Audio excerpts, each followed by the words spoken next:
1000 குற்றச்சாட்டுகள் வந்தாலும் ஆதவன் மறைவதில்லை அப்படிங்கிறது மாதிரி அந்த ஆதவனை அஸ்தமிக்க விடாமல் இருப்பதற்காக, அதாவது அந்த உதயசூரியனை அஸ்தமிக்க விடாமல் இருப்பதற்காக, கடலூர் ஆதவன் பிஜேபி ஆதவன மாவட்ட தலைவராக இருந்தார், அவரை சொல்றீங்களோ நினைச்சேன். அந்த உதயசூரியனை எப்பொழுதும் பட்டொளி வீசி பிரகாசமாக வச்சிருக்கிறதுக்காக ஓரணியில் தமிழ்நாடு அப்படின்னு சொல்லி, அதாவது வாக்காளர் அந்த சீட்டில் இருக்கக்கூடிய எல்லாரையும் கட்சியில் சேர்க்கலாம் அப்படிங்கிற ஒரு எண்ணத்தோடு தெரு தெருவாக வீடு வீடாக போய் சந்தித்து எல்லார் வீட்டு வாசல்லையும் ஓரணியில் தமிழ்நாடுங்கிற ஒரு ஸ்டிக்கரை ஒட்டிட்டு வராங்க. அவங்களுக்கு சம்மதம் இருக்கிறதோ இல்லையோ எல்லா இடத்துலையும் ஒட்டிடுவாங்க போல இருக்கு.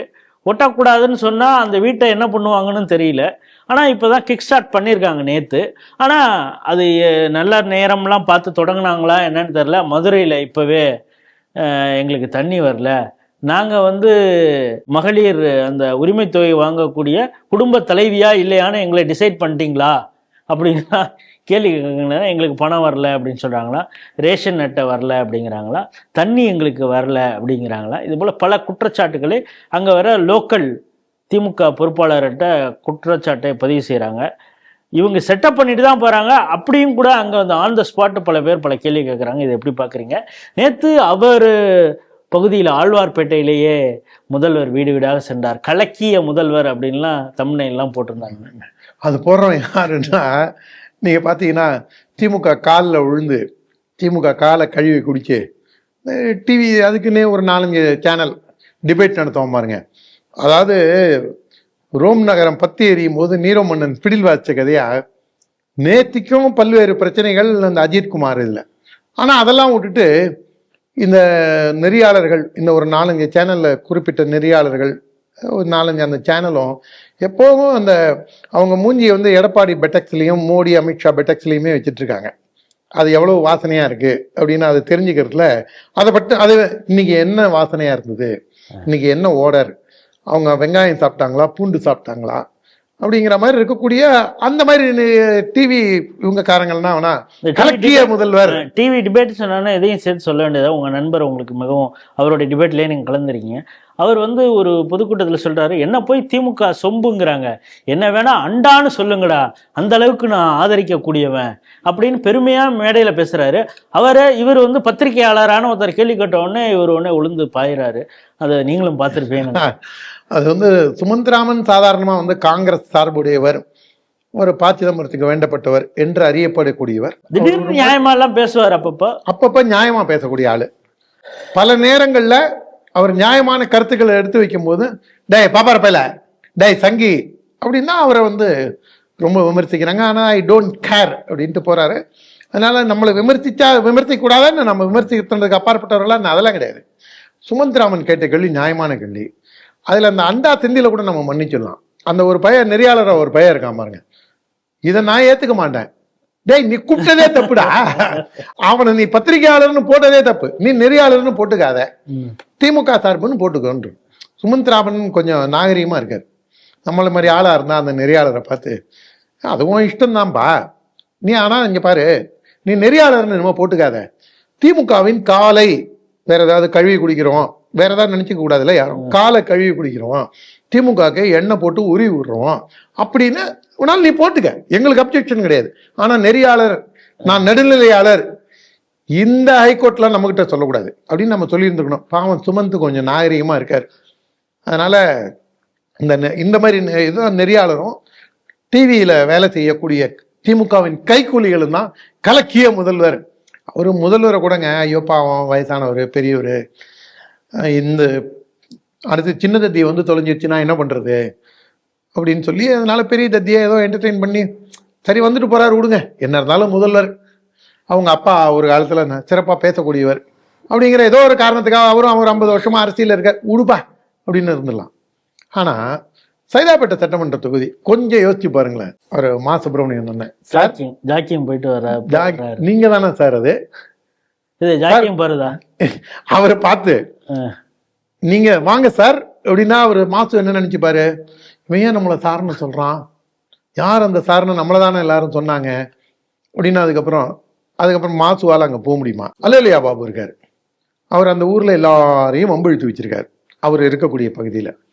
அதுவும் அவர் பொண்ணு காதல் கல்யாணம் பண்ணிடுச்சுன்னு சம்மந்தி வீட்டுக்காரங்கள்லாம் பொய் வழக்க போட்டு டார்ச்சர் பண்ணி இந்த லோக்கல்ல இருக்கிறவங்களெல்லாம் எதிர்ப்பை சம்பாரிச்சு அவர் அந்த விதமான ஒரு அங்க அப்படி ஒரு இதா இருக்காரு. பாட்டில் பாலாஜி அங்க போனா அவர் போனா என்ன சொல்லுவாங்க, யோ ஏன் 10 ரூபா வாங்கி உயிரெடுக்கிற, அந்த 10 ரூபா இருந்ததுன்னா நாங்க இன்னும் கொஞ்சம் நிறைய குடிப்போம்ல அப்படின்னு சொல்லலாம்.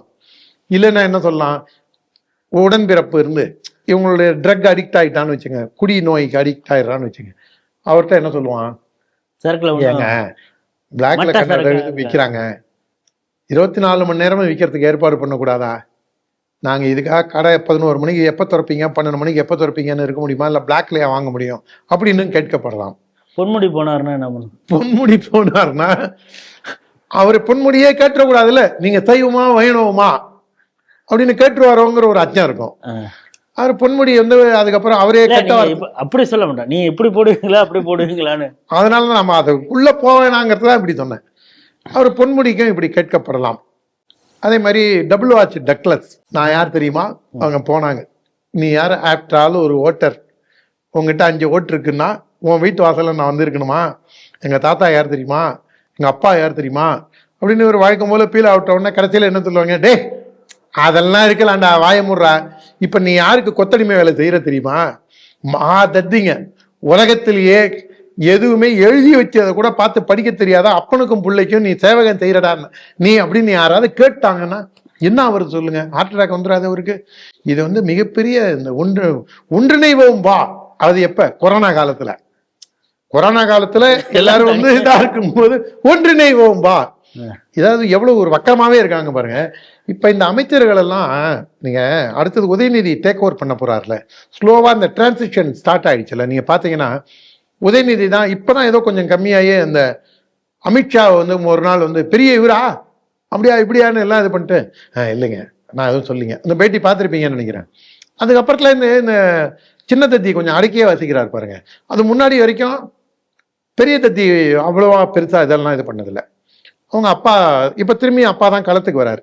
என்ன காரணங்கிறது தெரியல, இதுக்கு பின்னாடி என்ன இருக்கு அப்படிங்கிறது தெரிஞ்சாதான். அந்த கட்சியிலேயே ஓரணியில இல்லாம இருக்காங்கிற சந்தேகம் உங்களுக்கு இருக்குதா? கிட்டத்தட்ட அப்படிதான். ஏன்னா திடீர்னு கனிமொழிக்கு அங்க ரூம் கொடுக்குறாங்க. நீங்க இதெல்லாம் நல்லா கவனிச்சு பாருங்க. துரைமுருகனை இவங்க முன்னிறுத்தி ஐசோலேட் பண்றாங்கன்னு நக்கீரன் விட்டு பேச வைக்கிறாங்க. ஆனா இதை தாண்டி வேற ஏதோ அங்க நடக்குது. அது வந்து அப்பாக்கும் பிள்ளைக்கும் சண்டையா, இல்ல அத்தைக்கும் மருமகனுக்கும் சண்டையா, இல்ல அண்ணனுக்கும் தங்கச்சிக்கும் சண்டையா? இந்த சண்டையில மருமகன் என்ன பண்றாருங்கிறது. மருமகன் வந்து எல்லாத்தையும் சைலண்ட் வேடிக்கை பார்க்கக்கூடிய ஆள். அவர் வந்து ஜாலியா அவர் இதா போயிட்டு இருக்காரு. அதனால இவ்வளவு பிரச்சனை இருக்கும்போது தான் இவங்க என்ன சொல்றாங்க, இந்த இதுக்கு நிகழ்ச்சிக்கு பேரு இந்த ஓரணியில் தமிழ். ஓரணியில் முன்னாடி உங்க குடும்பம் ஓரணியில் இல்ல, உங்க ஆட்சி ஓரணியில் இல்ல, உங்களுடைய கட்சி ஓரணியில் இல்ல, எல்லா ஊர்லயும் உங்களுக்கு பிரச்சனை. அங்க மூர்த்திக்கும் டபுள் வாட்ச் டக்ளஸுக்கும் பிரச்சனை. கொங்கு பெல்ட்ல அது எல்லாத்தையும் தாண்டி பெரியசாமியும் இன்னொரு அமைச்சரும் அவர் பெரிய தன்னை மேதாவியா நினைச்சுக்கிறாரு, எங்களெல்லாம் பார்த்தா தற்குறியா நினைச்சுக்கிறாரு, பணக்கார வீட்டு பிள்ளையா இருந்தா என்ன வேணா பேசுறாரு. அந்த பேட்டி உங்களுக்கு ஞாபகம் இருக்கும்னு நினைக்கிறேன். அந்த அளவுக்கு அந்த கட்சிக்குள்ள உள்கட்சி விஷயங்கள். இவரை பொன்முடிய கட்சி விட்டு நோச்சினா கூட அங்க லட்சுமணன், மாவட்ட செயலர் லட்சுமணன், அமைச்சர் எல்லாரையும் தாண்டி தான் தான் அங்க பெரிய ஆளுன்னு காமிச்சுக்கிறதுல அவரும் அங்க குறியா இருக்காரு. அதனால இவ்வளவு ஏவாவேலுக்கும் பிரச்சனையா இருக்குது. அங்க அவ்வளவு தூரம் இந்த மாதிரி உள்கட்சி விஷயங்கள் நிறைய இருக்கு. நம்ம இதை பேசுறோம்னா இன்னும் 1 மணி நேரம் கூட நம்ம பேச முடியும். அந்த அளவுக்கு பிரச்சனைகளை வச்சுட்டு தான் இவங்க ஓரணியில் திரள்வோம். அதாவது இந்த கொரோனாவை ஜாஸ்தி ஆக்கிறதுக்கு தான் அந்த மாதிரி சொன்னாங்கன்னு அப்போ ஒரு இது இருந்தது. இப்போ இந்த ஓரணிகள் திரள்வோம் போகும்போது வீட்டுக்கு போகும்போது என்ன கேட்குறாங்க, அவன் வந்து ட்ரைனேஜுக்கோ இது பைப்பு போடுறதுக்கோ ரோடை வெட்டுறான், வெட்டிட்டு மூடுறான், மண்ணை போட்டு ஒழுங்காக மூடி தண்ணியை ஊட்டி க்யூரிங் பண்ணி சமமாக ஆக்கினா பிரச்சனை இல்லை. அவன் மூடிட்டு போயிடுறான். ஒரு மழை பெஞ்சோன்னா அந்த இடம் உட்காந்துருது. வண்டி போச்சுன்னா அதை வாங்கி வண்டி எடுக்கவே முடியாத அளவுக்கு ஆகிடுது. இந்த ஒரு பிரச்சனையே எல்லா வீட்லேயும் சொல்கிறாங்க. நீங்கள் சொன்ன மாதிரி மகளிர் உதவித்தொகை அது ஒரு பிரச்சனை. அதுக்கப்புறம் லோக்கல் கவுன்சிலர்களோட டார்ச்சர், அந்த ஒரு விஷயத்த சொல்றாங்க. இதெல்லாம் இவங்க பூச்சி முழுகிறதுக்கு ஒரு வீட்டில் செட்டப் பண்ணி வச்சுட்டு மாவட்ட செயலரையும் அமைச்சரையும் அழிச்சிட்டு போனா இதையும் தாண்டி அவன் எகிர்றான் பாருங்க. இவங்க டேமேஜ் கண்ட்ரோல் பண்ண போறாங்க. அந்த டேமேஜ் கண்ட்ரோலே உங்களுக்கு மிஸ்ஃபயர் ஆகுது. திராவிட முன்னேற்ற கழகம் என்னைக்குமே வந்து நெரேட்டிவ் செட் பண்றதுல அவங்க வந்து என்னைக்குமே நம்ம அவங்களுடைய சில விஷயங்களை நாமளும் வந்து அவங்கள்ட்டேருந்து நம்ம சில விஷயங்களை நல்ல விஷயங்களை எடுத்துக்கணும். நீங்க பாருங்க, டேமேஜ் கண்ட்ரோலாக இருக்கட்டும், நரேட்டிவ் செட் பண்ணுறதா இருக்கட்டும், இது ரெண்டும் திராவிட முன்னேற்ற கழகம் அரசியல் சித்து விளையாட்டத்தில் அவங்க ரொம்ப காலமாக பிஹெச்டியில் இருக்காங்க. ஆனால் அவங்களே இப்போ திணற அளவில் இருக்கு.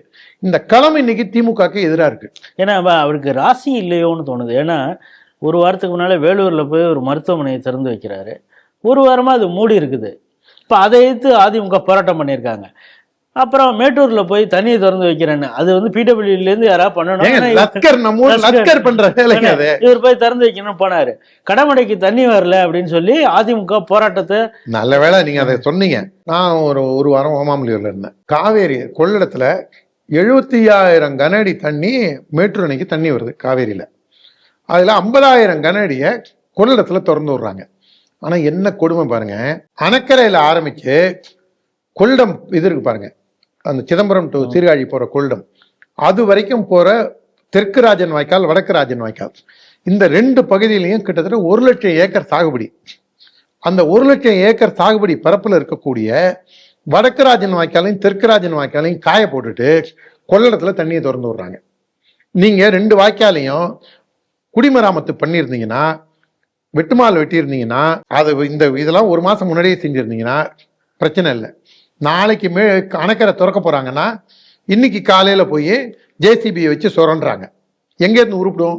இல்லை, நீங்கள் விவசாயி மாதிரி விவசாயி தான் நீங்கள் இப்போ பார்த்துக்கிறீங்க, நீங்கள் பேசுகிறீங்க. ஆனால் நானும் டெல்டாக்காரன் தான் சொல்லி இப்படி உள்டாலக்கடி பண்ணியிருக்கேன். அவருக்கு வந்து விவசாயம்னா அவர் கரும்பு தோட்டத்துக்குள்ளே இது போட்டு போகிறவர், கான்கிரீட் போட்டு போகிறவருங்க. எனக்கு இவ்வளவு பிரச்சனை இருந்தால் கூட நான் வரப்பில் தான் நடந்து போகிறேன், செருப்பை கட்டிட்டு தான் நடந்து போகிறேன். கான்கிரீட் போட்டுட்டு நம்ம போகிறது கிடையாது.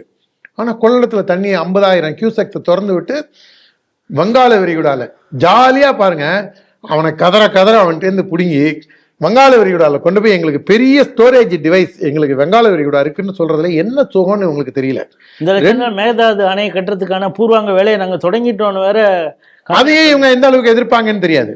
2 ராஜன் வாய்க்காலையும் தண்ணியை விட்டு கடைமடை வரைக்கும் கொண்டு போய் அந்த பக்கம் அது சீர்காழி கிட்டத்தட்ட அந்த பக்கம் அது போகுது உங்களுக்கு. அதுவும் அந்த சீர்காழியை தாண்டி இன்னும் அங்கே வந்து இது வரைக்கும் போகுது. அங்கே நான் அம்பத்தூர் தாண்டி ஒரு ஊர் இருக்கேன், அம்பத்தூருக்கு ஆவடிக்கு நடுப்புறேன், அதே பேரில் அங்கே ஒரு ஊர் இருக்குது சீர்காழி கிட்ட. அந்த ஊர் வரைக்கும் போகுது அந்த வாய்க்காலோட கிளை வாய்க்கால். இந்த 1 லட்சம் ஏக்கர் சாகுபடி பண்ணுற விவசாயியை இவங்க எப்படி சித்திரவதை பண்ணுறாங்க பாருங்க. வாய்க்கால் முழுக்க சாராய பாட்டிலும் அந்த ட்ரைனேஜ் திறந்து விட்டதும் நீங்கள் அணைக்கரையிலேருந்து சீர்காழி வரைக்கும் இன்வேரியபிளி இந்த பக்கம் கொள்ளிடம் வரைக்கும் இப்படி இருக்கிறத இவங்க சுத்தம் பண்ணுறதுக்கு இந்த தண்ணியை வச்சு செஞ்சுருந்துருக்கலாம். ஆனால் அதையும் செய்யறதில்ல. இந்த ஆட்சியாளர்கள் மக்களுக்கு நெருக்கமாக இருக்கிறத விட்டுட்டு மக்கள் தேர்ந்து அந்நியப்பட்டு போய் திடீர்னு போய்ப்பாங்க. ஏன் மக்கள் தேர்ந்து அந்நியப்பட்டாங்க? இவங்களை பொறுத்த வரைக்கும் பவரில் இருக்கணும். பவரில் இருக்கணும்னா அதுக்கு தேவை பணம். எதுக்காக பணம்? மக்களுக்கு ஓட்டுக்கு பணம் கொடுக்கணும். இந்த ஒரு விஷய சர்க்கிள்லேயே இருக்காங்க இவங்க. நாங்கள் இந்த நல்லது செஞ்சோம், நாங்கள் இதெல்லாம் நாங்கள் உங்கள்கிட்ட நாங்கள் சாதனையாக சொல்கிறோம் அப்படின்னு சொல்லியிருந்தாங்கன்னா ரொம்ப ஈஸியாக மக்கள் அவங்க நெருங்கி இருக்கலாம். ஆனால் போராட்டங்கள்லாம் ஏன் மக்கள் விரட்டி அடிக்கிறாங்க? திராவிட முன்னேற்ற கழகத்தோட டிஎன்ஏவை மாற்ற முடியாது. புள்ளிமான்களின் உடலில் உள்ள புள்ளிகளை அதை கூட நீங்கள் அழித்து விடலாம். ஆனால் திமுகவின் எதேச்சதிகாரத்தையும், திமுகவின் ஆணவத்தையும், திமுகவின் மக்கள் விரோத போக்கையும் ஒரு நாளும் உங்களால் அழிக்க முடியாது.